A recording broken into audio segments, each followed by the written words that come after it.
کہ تخلیق کائنات کا مقصد انسان کے خیر و شر کی آزمائش ہے، اس کے بعد کافروں کے حیات بعد الموت کو سحر قرار دینا۔ وہ کہتے تھے یہ جادو ہے، تو جادو قرار دینے اور ان کی سرکشی کا بیان ہے کہ عذاب میں تاخیر کو احسان شمار کرنے کی بجائے مسلمانوں کو تانے دیتے ہیں کہ عذاب کو کس چیز نے روک رکھا ہے۔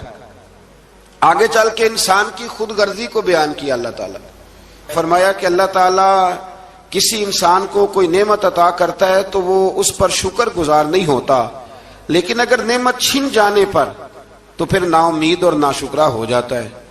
ملی تھی تو پھر اس نے شکر ادا، چلی گئی تو بڑے شکوے کر رہا ہے۔ اسی طرح اگر مصیبت کے بعد کوئی نعمت ملے تو انسان اتراتا ہے، شیخی بھکارتا ہے۔ البتہ جو ہر حال میں صابر شاکر رہے اور عمل صالح کرے تو ان کے لیے بخشش ہے اور بڑا اجر ہے۔ اللہ تعالیٰ نے اپنے نبی پاک صلی اللہ علیہ وسلم کو تسلی کے لیے فرمایا کہ کفار طرح طرح کی فرمائشیں کرتے ہیں، کہتے ہیں کہ آپ پر کوئی خزانہ کیوں نازل نہیں کیا گیا، آپ اور آپ کے صحابہ غربت میں وقت گزارتے ہیں، تو معاذ اللہ یہ وہ طعنہ دیتے تھے کہ کوئی خزانہ کیوں نہیں نازل کیا گیا، اور آپ کی تائید کے لیے فرشتہ کیوں نہ اترا۔ آپ اس پر تنگ دل نہ ہوں، آپ کا کام تو صرف لوگوں کو عذاب الہی سے ڈرانا ہے۔ اس صورت میں بھی قرآن کریم کے کلام الہی ہونے کا انکار کرنے والوں کو چیلنج دیا گیا ہے کہ اپنے تمام حمیتیوں کو ملا لو اور قرآن پاک جیسی 10 صورتیں بنا کے دکھاؤ، لیکن بنا سکتے۔ آیت نمبر 15 میں ارشاد فرمایا کہ دنیا اور اس کی زینت کے طلبگاروں کو ان کے اعمال کا اجر اسی دنیا میں مل جائے گا، لیکن آخرت میں پھر ان کا کوئی حصہ نہیں ہوگا، اجر آخرت کے اعتبار سے ان کے اعمال باطل ہو جائیں گے۔ آیت نمبر 17 میں قرآن کی حقانیت کا انکار کرنے والوں کے لیے نار جہنم کی وعید کا ذکر ہے، اور قرآن کے اللہ کی جانب سے حق ہونے اور بغیر کسی شک کے اس پر ایمان لانے کا ذکر ہے۔ اس کے بعد اللہ تعالیٰ پر جھوٹ باندھنے والوں اور اللہ کے رستے سے روکنے والوں کا ذکر کیا گیا کہ قیامت کے دن ان پر گواہ پیش ہوں گے کہ یہ اپنے رب پر جھوٹ باندھتے تھے، اور ان پر اللہ کی لعنت، ان کے لیے دوہرے عذاب اور آخرت میں ان کی یقینی ناکامی کا ذکر ہے۔ یہاں ایک بات آپ سے بھی عرض کروں، ہم بھی کئی دفعہ نا بھولے پن میں کہہ دیتے اللہ نے یہ بھی تو فرمایا نا جی قرآن میں، تو جب تک آپ پڑھ نہیں لیتے یا سن نہیں لیتے تب تک یہ جملہ بولنے کی ضرورت ہے۔ اسی طرح نبی پاک علیہ السلام نے فرمایا جس نے مجھ پر جھوٹ باندھا، جھوٹی حدیث بیان کی، وہ میں نے کہا ہی نہیں تھا اور اس نے جھوٹی حدیث بیان کی، تو حضور فرماتے اس نے حدیث نہیں سنائی بلکہ اپنا جہنم کے اندر مکان بنا لیا ہے۔ تو قرآن و سنت کے معاملے میں جس چیز کا علم نہ ہو، جس کی پوری خبر نہ ہو، آپ اس کے حوالے سے کوئی بات کر سکتے، احتیاط کریں، بہت احتیاط کریں۔ آیت نمبر 23 میں بتایا کہ جو ایمان لائے اور جنہوں نے نیک کام کیے اور اپنے رب کے حضور عاجزی کی تو یہ لوگ ہمیشہ جنت میں رہیں گے۔ مزید فرمایا کہ مومن اور کافر کی مثال ایسی ہے جیسے اندھا اور بینا، مومن گویا دیکھنے والا ہے اور کافر گویا اندھا ہے اور بہرا اور سننے کی صلاحیت رکھنے والا۔ آیت نمبر 25 سے 23 تک میں پھر حضرت نوح علیہ السلام اور ان کی قوم کے حالات بیان ہوئے کہ نوح علیہ السلام نے جب اپنی قوم کو توحید کی دعوت دی اور انکار پر عذاب الہی سے ڈرایا تو قوم کے سرداروں نے ان سے کہا، بھلا کیا کہا؟ کہنے لگے آپ تو ہم جیسے بشر ہیں، تو ہماری طرح ہی ہیں آپ، اور آپ کے پیروکار پسماندہ یعنی غریب لوگ ہیں اور کم عقل لوگ ہیں، ہماری رائے میں آپ کو معاذ اللہ ہم پر کوئی فضیلت حاصل نہیں، بلکہ معاذ اللہ ثم معاذ اللہ۔ کہنے لگے آپ تو جھوٹے ہیں، اللہ کے نبی کو کہہ رہے ہیں معاذ اللہ، استغفر اللہ۔ نوح علیہ السلام نے جواب دیا کہ میں اپنے رب کی جانب سے واضح دلیل رکھتا ہوں اور اس نے مجھے رحمت سے نوازا ہے، لیکن تم میرے مقام کو سمجھنے کی صلاحیت نہیں رکھتے، تم اتنی صلاحیت رکھتے نہیں ہو۔ اور پھر ارشاد فرمایا کہ میں تم سے دعوت حق کے صلے میں کسی اجر کا طلبگار نہیں ہوں اور نہ ہی میں اہل ایمان کو اپنے پاس سے دھتکارنے والا ہوں، اور میں نے یہ دعویٰ بھی نہیں کیا کہ میرے پاس اللہ کے خزانے ہیں، اور نہ میں از خود غیب جاننے والا ہوں، اور نہ ہی میں یہ کہتا ہوں کہ میں فرشتہ ہوں، نہ میں یہ کہتا ہوں کہ جن لوگوں کو تم اپنی نظروں میں حقیر جانتے ہو اللہ انہیں خیر سے نہیں نوازے گا۔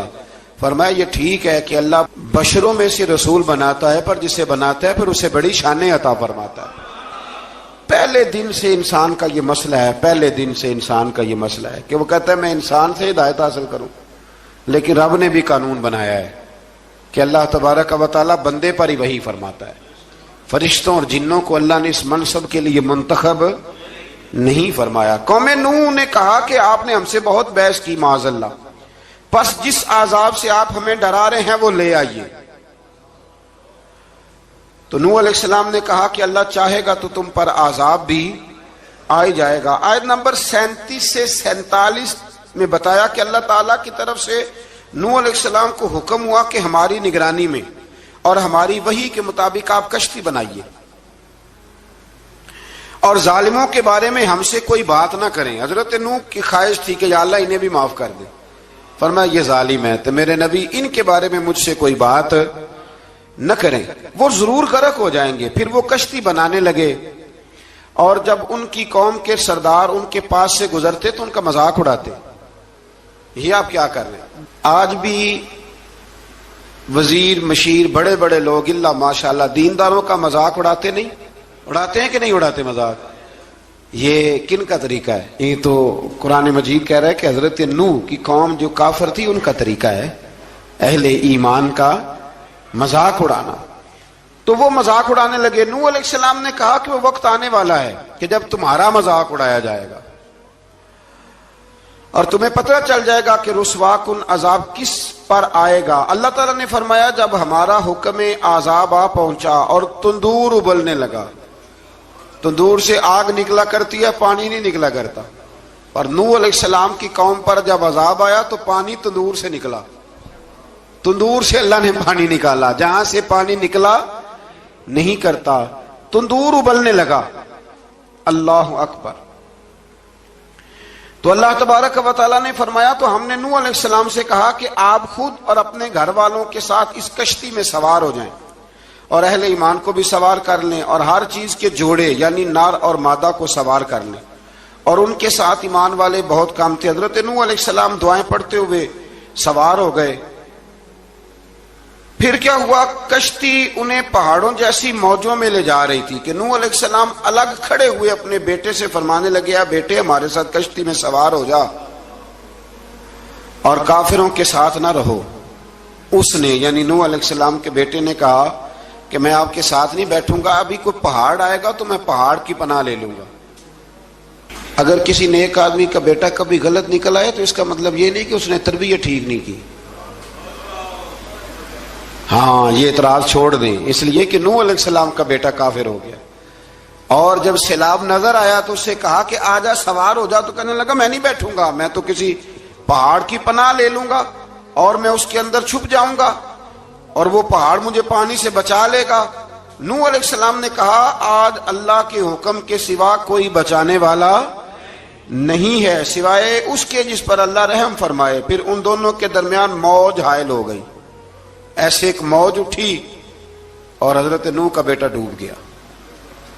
اور جب حضرت نوح کا بیٹا ڈوبا اللہ کی طرف سے حکم ہوا اے زمین اپنا پانی نگل لے، اے آسمان تھم جا، پانی خوش ہو گیا، اللہ کا فیصلہ نافذ ہو گیا اور کشتی کوہ جودی پر ٹھہر گئی۔ نوح علیہ السلام نے اللہ سے التجا کی کہ میرے پروردگار میرا بیٹا اور میرے اہل سے ہے اور تیرا وعدہ سچا ہے کہ تو میرے اہل کو بچا لے گا۔ اللہ نے فرمایا نوح وہ آپ کے اہل میں سے ہے ہی نہیں، وہ آپ کے اہل میں سے ہے ہی نہیں۔ اہل میں سے وہ ہوگا جو آپ کے طریقے پہ چلے گا، جو طریقے پہ نہ چلے وہ نسل میں سے ہے ہی نہیں، وہ ختم ہو گئی بات۔ اللہ اکبر۔ اس کے اعمال ٹھیک نہیں، جس بات کی حقیقت کا آپ کو معلوم نہ ہو اس کے بارے میں سوال نہ کریں۔ تو نوح علیہ السلام نے اللہ تعالیٰ سے اپنی اس اجتہادی خطا پر مغفرت اور رحم کی دعا کی۔ پھر طوفان نوح تھم جانے کے بعد وہ سلامتی کے ساتھ اتر گئے۔